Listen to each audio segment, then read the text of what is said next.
I guess this is it. We are selling the Escalade. This is a 2021 Escalade ESV. No longer keeping that thing around.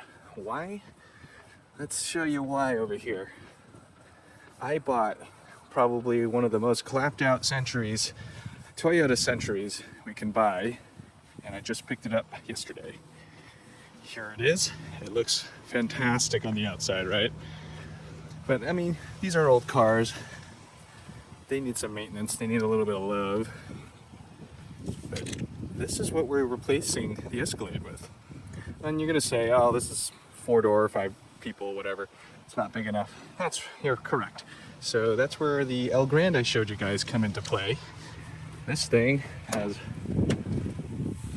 all the seats that we would need. It doesn't have all the comforts of the Escalade because it is old, as you would know, but at least I can look out the back window now. That's install video on that coming soon. This is the Toyota Century I bought. It's 1997. This is the G51, so it has the V12. And then overall, the outside is good. It's not rusty or anything. It does have some paint defects here and there. Little things like, there's a little dent there. I don't know if you can see that. But there's no rust on the windows because apparently this is a problem spot for these. This is pretty good. Trying to go around. Still gotta clean all that stuff off the windows. This is like fresh home from the port. Got a little bit of clear coat peel on the top, but not too bad. It's just 2-3 spots, maybe 4. The sides are okay. There's no dents and stuff or scratches. This one is that blue color. It looks very good. It's actually blue like the Escalade back there. A little bit lighter maybe. There's a little bit of wear here. Maybe these little things will buff out. Nothing too bad. The tires are good on this. These rims actually look pretty good. I'm not a fan of this type of stuff, but in this car, it's appropriate. This is how it's supposed to look. I have my fire chicken key, Phoenix. I have the Grand Phoenix key. As we should go, we're not actually going to start in the front. We are going to start in the rear, but I'm going to start the car so I have access to the goodies. Listen to that. It's so quiet. Come in here. This one's very easy. The latch is directly behind here. You can just pull on it. It's like a nice lever. Need some new hood struts. These are kind of dead. But everything's covered up. There's the V12. There's not much to look at here. There's 2 air filters, one on each side. Engine oil, dipsticks, engine fill. The fuse panel, the battery is a big battery. Brake and washer fluid, coolant. Not much going on here. One cool thing is there is a Siren mounted to this particular Century, and I'm not sure why, but hopefully I can find out. I'm gonna go into the back here. The seat pulls back into the flat position so you can get in, and then when you close the door, it doesn't go back. So it just kind of resets the seating position for the next person. You can see how like we had this one reclined. But starting back here, there are plenty of creature comforts. You get massage seats. You can't hear it. I can't show you, but my lower lumbar is being vibrated like the old school massage chairs where they just kind of like vibrate you. You press that to turn it off. You get heated seats in the rear, heated seats all around front and back. Ashtray. Oh, it even comes out. It's probably for you to empty it. And cigarette lighter, so I assume you could power something out of there. Everybody gets one. Windows automatic up and automatic down, or automatic down and automatic up. The handle is pretty cool because you just kind of lift up on this thing and go. You got to be careful here. My first time I did this, I pinched my pinky because I kind of just, I did it like this and just crushed my finger into the thing. Whatever, but that's my problem. I did that. You get a TV back here. I don't know how to use it yet. I'm just trying to press buttons or whatever. And you can go to different CDs and whatnot. You could just turn it off. That's fine too. There are 2 cup holders here This also folds up. I haven't figured out how to do that. I don't know if this is stuck because I can't get it to fold back up, but that's fine. Down here is where I found the surprise. There is a tray, but right there you see the two pieces of Velcro. This was hanging out under there. Why was there a Siren unit hanging out in the back? I mean, unless this is just where they shoved it after they disconnected it. I have no idea. But anyways, it's like horn, you know, like typical Siren stuff. Woo, woo, woo. So I haven't plugged this in. I haven't figured out where the wiring used to go to listen to it or whatever, because that speaker up there is still there. Anyways, that's the boring stuff. That's probably history of this car, but I don't know what's going on yet. Looking up here, you got a huge grab handle. This thing is like a foot, maybe a foot and a half long. You get a light that's dimmable.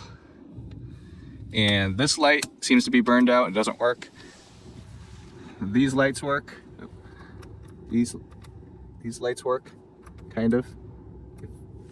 And then this one, same thing, dimmable. You get a light here. See, it seems like the switches are a little bit finicky. I don't know if that's normal. They all kind of do that. It just seems like a loose connection or something. But you get a mirror for people. There's a clock so you know what time it is when you're hanging out back here.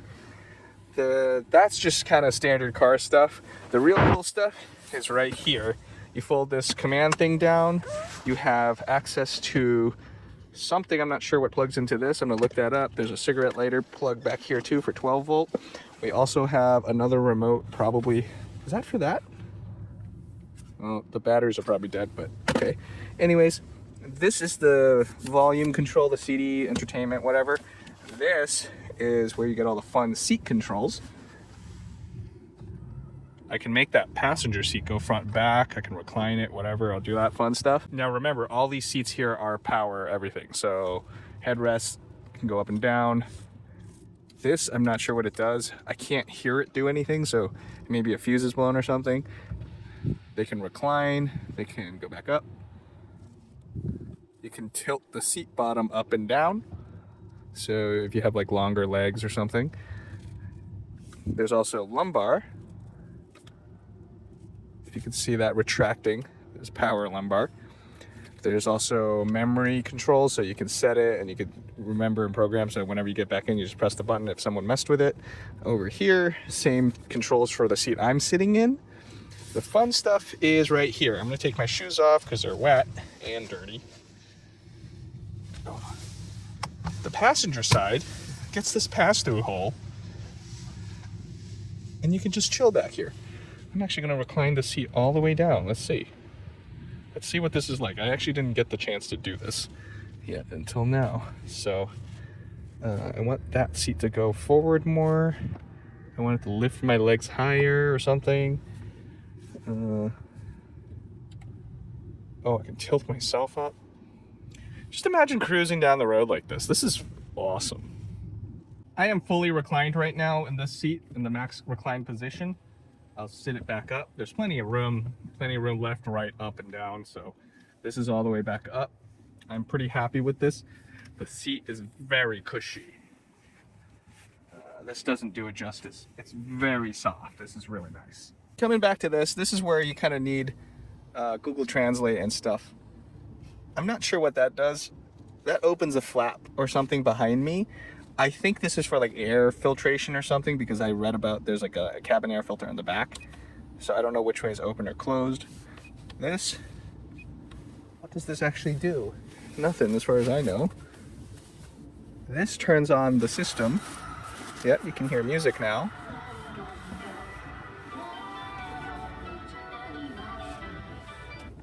And then what is this thing? There's a picture of a microphone. What does this do? Is there a microphone like I can talk to the driver or something? I'm not exactly sure how that goes.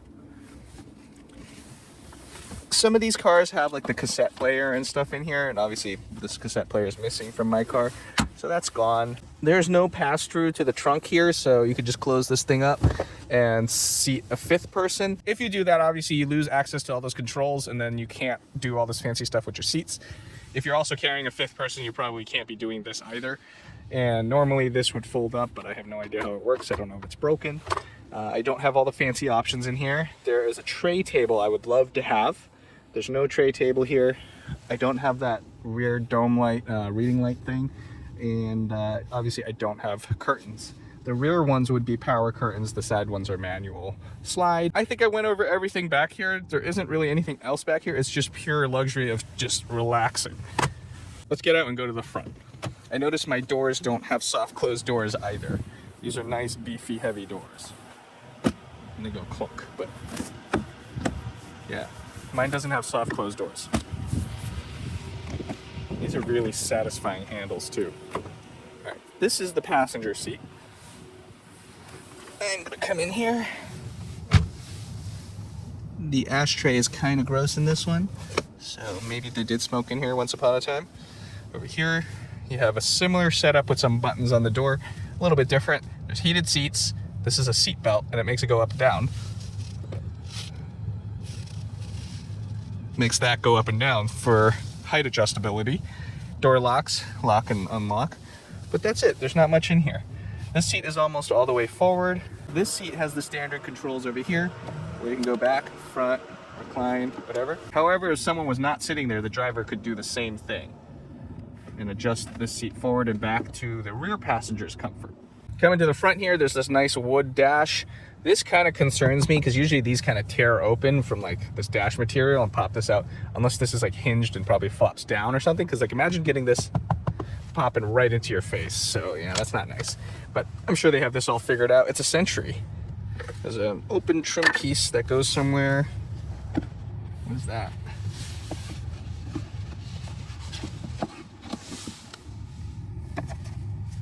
CD case sleeve.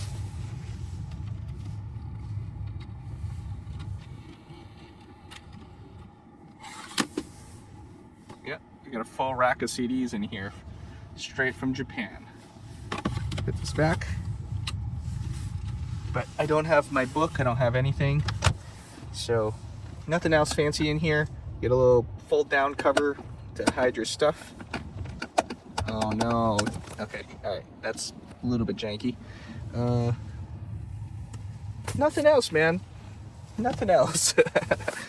I told you about like a clapped out Century. So over here, I believe this is missing a cup holder. I was shown a photo of the cup holders here, and obviously they're not there, and that's gone. There's a cigarette lighter thing in here. At least that's probably from one of those ashtrays. This just slides back. This kind of makes sense now, because this is supposed to be the cup holder. And then you're supposed to get at your stuff in here when you open it, but broken. Gone and broken. Stepping into the front, the driver's seat, where it's fun. You get to find all this cool stuff. There's more buttons, more switches. There's buttons and stuff here. I don't even know, what is that? Oh, cool. It just drops out. Things you don't see at night when you're driving. This is the dimming switch for the lights on the instrument cluster. You can see it there. Powerful mirrors. They're a little louder than I expected. Power mirrors. There's a fuel door thing here, and there's a trunk release here. This is how you lock the trunk from this, so it's kind of for like valet stuff. I'm not exactly sure what that thing does. I'm gonna go research what that is. That's probably part of all this weird Siren stuff. That looks like the ETC card reader. Over here, you get the air suspension controller that makes it do more than just up and down. Over here, that's where you raise the suspension up and keep it down. I'm not sure what position that's on right now. I gotta figure all that stuff out. Once again, same stuff. You get the cigarette lighter and all that stuff in there in the ashtray. Over here, you have access to the screen. Once again, buttons, I don't know what they do. You can go FM. I've been pressing stuff, kind of just figuring it out along the way. CD, I can choose the CD that I'm on. Oh, this is a touchscreen? Wow, okay, cool. And then simple vents. Climate control, you can have dual climate control, dual zone, and then you get ventilation, whatever. Don't know what any of this stuff does, but I'm pressing all the buttons. Over here, you can control the fan, you know, direction of the fan. That's automatic. So there we go. That's how you turn everything off. The loudest thing in here is honestly the fans, even in this clapped out state. I'll show you guys why this is clapped out soon anyways. Right here, the dash is currently flashing a brake error at me. This is, the LCD's kind of dying there. So when we first got the car, the turn signals don't work. They still don't work. We ended up getting the hazard to work, but the hazard fuse was found to be burned out in the front there in the fuse box. We fixed it, and at least we have hazard. We don't have much more than that. The headlights are really janky. Sometimes they cut in, sometimes they cut out. Got to figure out all the wiring issues of this thing. I'm gonna go over that in a little bit. Has a healthy horn. This is really soft. Is this how it's supposed to be? It feels like the airbag's missing or something. Let me know if you guys think this is normal. Plenty of room. Seats are very comfortable. Not as comfortable as the rear, but pretty good. The only thing I find annoying here is this. It's really awkward. Kind of in the way, but not really. Maybe if I just sit a little bit closer that way. There is a 4-wheel power steering column, so I could just move all this stuff out of the way and just sit closer or something like that. That would make sense. Yeah, that brings me a little bit closer. I still have decent leg room, and this is all the way in and up, so I don't know. I'm not sure. For the driver, you have a 4-speed auto transmission. It's shifted by this awkward shift pattern. I remember this from like the earlier Toyotas from like 20 years ago. This is really annoying. Like, you're trying to like do a maze. Park, reverse, neutral, drive, then you can kind of go into like selecting third, second, and like L, which is first. Go all the way. And sometimes it's just kind of clunky. I'm not used to that. You get transmission like control system, put it in power mode so it kind of holds onto the gears. Put it in snow mode, you get slower. You can see here power mode. Put it in snow mode, turn off snow, power mode, flip it back. And surprisingly, that's it for up here. So let's go back up to the front into the engine bay to show you why I think this is a clapped out Century. There's some mystery wiring right here. This is where it kind of starts. Now, remember, I showed you that Siren that was here and in the back. Let's open this up again. Maybe the heat has revived these struts a little bit. Yes, they have. I'm a little scared though. Anyways, there are the Sirens right here. All the wires are cut. Things are disconnected here and there with weird fuse taps and stuff like this. Like, what is going on here? I just turned on the headlights. They're really bluish white headlights. Sometimes they flicker, sometimes they don't come back on. I think this is a glow plate holder, so I don't need this anymore. I'm gonna take this off and disconnect it, but I bet some wiring's hacked up to make this happen down there. But this headlight cuts out sometimes. We were driving home from New Jersey and that was dead and we only had one side. The fog lights are mostly dead. Sometimes they flicker around and they work. This is where it gets a little bit spooky because now I'm getting my head under this and nobody's gonna help me hold the hood. But in here, there's lots of wires tapped and cut and all kinds of stuff going on in here. Random mystery wires like this. Not sure where any of that goes. Same with this side. Actually, the turn signal bulb is disconnected. Maybe that's why. All right, it doesn't make any sense. That plug is not the same size as what should be there. At least it doesn't seem like I'm leaking. All right, it doesn't make any sense. That plug is not the same plug that would go into that bulb, so I gotta look into that closely later. At least it doesn't look like I'm leaking anything. It's a pretty clean undercarriage and clean everything else. I'm gonna close the hood now because I'm done showing you guys the janky stuff down there. Let's see. There it is. It is rust-free underneath. It is dry. It looks like I'm missing half of this splash shield, but that's okay. Looking in here, the air ride system seems to ride even, so we are okay. We can under here some more. Once again, there's no rust, so all the issues of this car can likely be fixed, and we don't have to worry about it because rust is the main problem. I dropped this out of my pocket. Over here, check it in here, same thing. Everything is clean and rust-free. The undercarriage is excellent, so I'm grateful for that. This is a rust-free car. The windows are tinted in the back. This is a very big and a very clean trunk. Almost looks like it was never used. The spare tire is old. It looks like it's been used before. Looks dirty, maybe it's been changed. There's a hole there. Am I missing some stuff? Maybe my jack. What else would be here? Some sort of control unit or something here. Okay.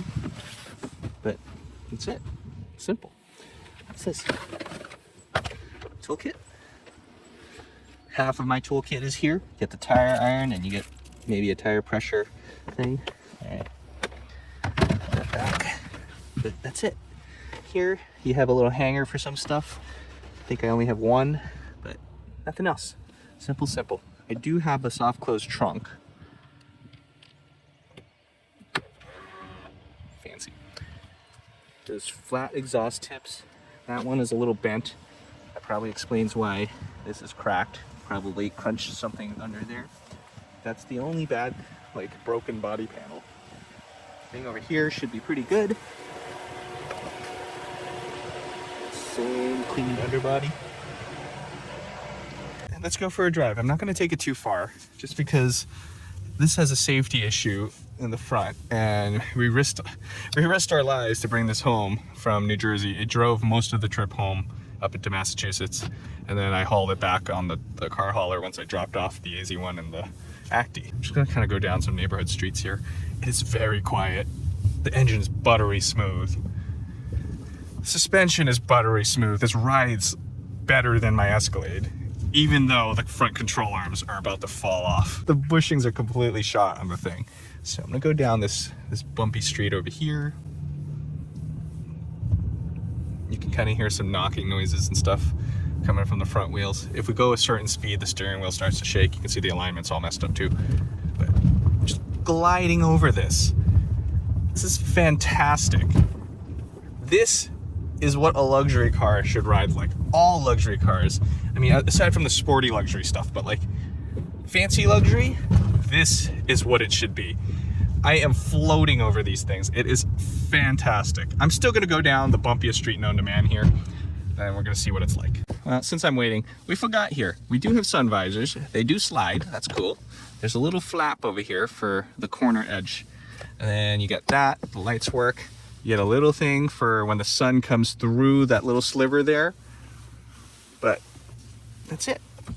Pretty basic stuff. You get a lamp.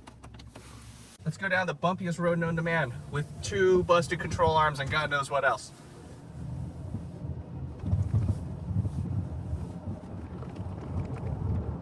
Butter.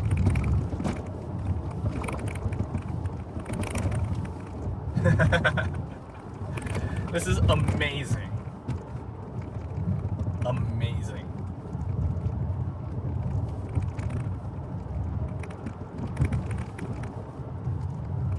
I mean, usually when I've done this with my other videos where I show you my car and they're like, ugh. This is the same road, guys.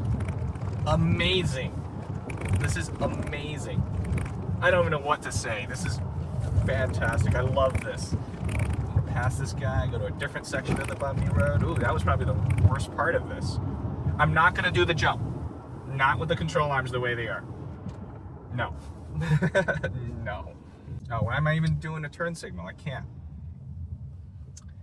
At least I'm in left turn lanes, so people just know I'm going to do a left turn anyways. So I definitely need to fix that left turn issue. Well, turn signal issue, not just the left turn. There's a lot of stuff to do on this car. I'm looking into ordering parts and stuff right now. Luckily, I'm in the US. This car shares a lot of parts with some cars in the US, specifically the Lexus LS 400. So parts are relatively cheap and available from that era at least. I ordered 2 control arms and the ball joints to start off with, and that only cost about $140. I bought them off Rock Auto. I got a Delphi brand one. I didn't buy the OEM, but I don't know, maybe Delphi made the OEMs. Who the heck knows now at this point? Anyways, they were really cheap. That's not too bad. I'm gonna get into the electrical things. At least try to get this safe to drive. And I also have to check the brakes while I'm down there to do that, but I can always pick up brake pads because LS 400. My plans for this car, this particular car, is actually to sell it. I found a much better Century to replace this one with. I didn't know that at the time. Like, I didn't know that this one was such a basket case, but you know, this is just what happens when you buy auction cars and stuff. You don't know what you get because all you know, the engine works. The engine does work. The engine is perfectly fine. It has 219 1,782 kilometers on it. So this is like 131,000 miles or so, which really is not that many miles. So this car with the siren and stuff we found, maybe this was like a police car in some way. I don't know if they used them as police cars. Maybe it was like a government official car and whatever, and they just beat the crap out of it and just used it over time. I have no idea. I would like to know if there's any way to find out. That'd be cool. Any of you guys have a Century that had a siren mounted to it? Maybe some strobes or something? Let me know. If you can help me out with some of this stuff, like I need to find where the turn signal relay and stuff is. I'm not sure where all that stuff is, but I will have to find it. I understand. I will be looking to sell this car after I fix it up and get it ready to be in a sellable condition where it's like safe to drive on the road immediately, like where I can be comfortable to hand this off to somebody, because I don't want to give somebody this. Here, take a look at what's going on with the wheels. Oh, the whole control arm bushing is gone in there. Yeah, we drove this home from New Jersey like this, and we just didn't know. We was like, all right, well, send it. We sent it, we were okay. Maybe we won't be as lucky next time, I have no idea. So let's not do that to anybody. I don't want to let this go like this. I will get this cleaned up, ready to go, list it for sale maybe in like a month or so, however long it takes me to get around to finishing this stuff. Hopefully I get this sold before my other Century shows up, because I have no room to store 2 Centuries. That's not great. Knowing all that, I will be selling the Escalade. The El Grande will help replace that in the seating situation. This Century is fantastic to have as like a daily or something, so I will love to have this, the nicer one at least, for my daily. This one is not quite like me. It doesn't have all the things I would love to have in my Century. I would love to have the column shifter, fender mirrors, so not instead of there, they're going to be mounted out there. That seems pretty cool. I want the parking pole so I can see the corner over there, and I kind of actually like the wool over the leather. This leather is actually not that bad. It's a nice, soft, supple leather, but I don't know, wool seems to be fancier, even though the leather was an option. This car has the fancy wooden wheel, although it's seen better days. It's a little bit, I think this is dirty or worn, I'm not sure, but it's really soft. It's like a really soft wheel. I like it.